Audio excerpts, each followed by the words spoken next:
خطے میں کشیدگی ہے، صورتحال تشویشناک ہو رہی ہے اور پاکستان بھی اس کشیدگی کی لپیٹ میں آ سکتا ہے، کیونکہ بھارت اور چین کے درمیان کشیدگی میں کسی حد تک کمی آئی ہے، مگر وزیر اعظم مودی کو سخت تنقید کا سامنا ہے کہ انہوں نے چین کو جواب نہیں دیا۔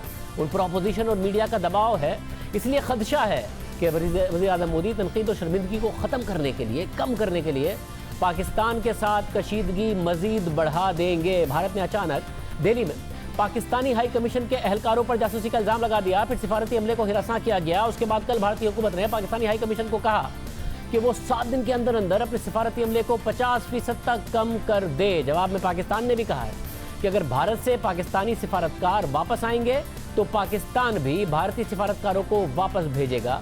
یہ خدشات ہیں کہ بھارت توجہ ہٹانے کے لیے کچھ بھی کر سکتا ہے اور پاکستان کے خلاف کشیدگی مزید بڑھا سکتا ہے۔ یہ خدشہ پاکستانی حکومت نے ظاہر کیا ہے۔ گزشتہ ہفتے متنازع علاقے لداخ میں بھارتی اور چینی فوجیوں میں جھڑپ ہوئی، جس میں 20 بھارتی فوجی مارے گئے۔ دونوں ممالک میں کشیدگی بڑھ گئی، مگر ایک ہفتے کی کشیدگی کے بعد اب بھارت اور چین کے اعلیٰ فوجی سطح پر مذاکرات کے بعد یہ طے پایا ہے کہ دونوں ممالک کشیدگی کم کریں گے۔ لداخ میں چین اور بھارت کے کور کمانڈرز کے درمیان تقریباً 11 گھنٹے تک مذاکرات ہوئے اور پھر یہ فیصلہ کیا گیا کہ دونوں ممالک مرحلہ وار اپنے فوجیوں کو پیچھے ہٹائیں گے، مگر جب سے بھارتی فوجیوں کی ہلاکت ہوئی ہے، مودی حکومت سخت دباؤ میں ہے۔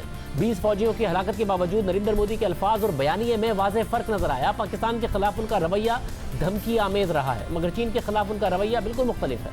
اس لیے اپوزیشن نریندر مودی کو سرنڈر مودی کے نام سے پکار رہی ہے۔ سرنڈر مودی مطلب ہتھیار ڈالنے والا مودی، کیونکہ بھارتی وزیر اعظم پر الزام لگ رہا ہے کہ انہوں نے 20 بھارتی فوجیوں کی ہلاکت کے بعد کوئی ٹھوس قدم نہیں اٹھایا اور انہوں نے حقائق بھی عوام کے سامنے نہیں رکھے۔ نریندر مودی تو خاموش رہے، مگر عوام کو مطمئن کرنے کے لیے، ان کا غصہ کم کرنے کے لیے بی جے پی کی طرف سے بائیکاٹ چائنا مہم چلائی جا رہی ہے۔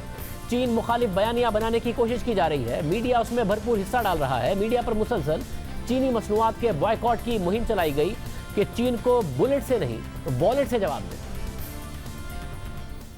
بھارتی حکومت کسی طرح اپوزیشن اور عوام کے دباؤ سے نکلنا چاہ رہی ہے، کیونکہ دونوں ممالک کی معاشی مفادات ہیں، خاص طور پر بھارت کے اور پھر چین کے بھارت کے ساتھ۔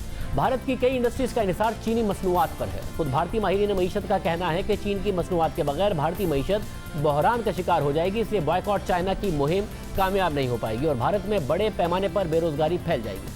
اعداد و شمار کا جائزہ لیتے ہیں۔ چین دنیا کی دوسری اور ایشیا کی سب سے بڑی معیشت ہے۔ اس کا معیشت کا حجم $13,600 ارب سے، جبکہ بھارت ایشیا کی تیسری بڑی معیشت ہے اور اس کی معیشت کا حجم $2,700 ارب سے۔ امریکہ کے بعد چین بھارت کا سب سے بڑا ٹریڈنگ پارٹنر ہے۔ بھارت چینی مصنوعات درآمد کرتا ہے۔ بھارت میں چینی کمپنیوں کی بھاری سرمایہ کاری ہے۔ دونوں ممالک کی تجارت کا جائزہ لیا جائے تو بھارتی برآمدات کا صرف 5% چین کو جاتا ہے، جبکہ بھارت کی کل درآمدات کا 14% چین سے آتا ہے اور بھارت کا چینی مصنوعات پر انحصار مسلسل بڑھ رہا ہے۔ سن 2000 سے اب تک بھارتی درآمدات 45 گنا بڑھ کر $70 ارب تک پہنچ گئی ہیں چین سے۔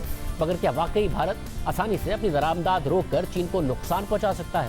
بھارتی وزارت تجارت کے مطابق بھارت چین سے اسمارٹ فونز، بجلی کا سامان، power plant, steel products, fertiliser, دوائیں، کیمیکلز، لوہے اور اسٹیل کی مصنوعات، پلاسٹک اور انجینئرنگ کا سامان درآمد کرتا ہے۔ یہ ضروری درآمدات ہے جس کا انڈیا کو چین سے بہتر نعم البدل نہیں مل سکتا، اور معیشت میں عوام کی کنزمپشن ہو یا پھر انڈسٹری کا را مٹیریل ہو، دونوں کے لیے یہ چیزیں ضروری ہیں۔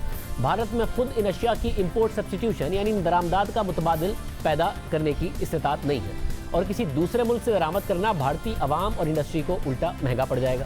یعنی بھارت چین کو نقصان پہنچانے کی کوشش میں اپنی معیشت کا زیادہ نقصان کر لے گا۔ اور پھر سرمایہ کاری کی بات کی جائے تو CNN کے مطابق بھارت میں چین کی سرمایہ کاری $26 ارب رہی ہے۔ بلومبرگ کے مطابق چین کی بھارت میں سرمایہ کاری محض 2019 میں $4.14 ارب تھی، جبکہ چینی وزارت تجارت کے مطابق چین کی بھارت میں براہ راست سرمایہ کاری $8 ارب تک پہنچ گئی۔ اس وقت تقریباً 800 سے زائد چینی کمپنیاں بھارت میں کاروبار کر رہی ہیں، اپنی فیکٹریاں بھارت میں لگائی ہوئی ہیں۔ بھارتی اسمارٹ فونز مارکیٹ پر چینی کمپنیوں کا راج ہے اور مجموعی شیئر ان کا 72% ہے۔ بھارت میں مقبول 5 اسمارٹ فون بنانے والی کمپنیوں میں سے 4 چینی کمپنیاں ہیں۔ صرف گزشتہ سال بھارتی مارکیٹ میں $16 ارب کے چینی موبائل فونز فروخت ہوئے۔ عوام کے لیے اس کا بہتر اور سستا متبادل بھارت کے پاس نہیں ہے، اور یہ کمپنیاں بھارت میں روزگار مہیا کرتی ہیں، ان کی فیکٹریاں بھارت میں لگی ہوئی ہیں، ان کے خلاف کوئی بھی کارروائی بے روزگاری کا باعث بنے گی۔ اس لیے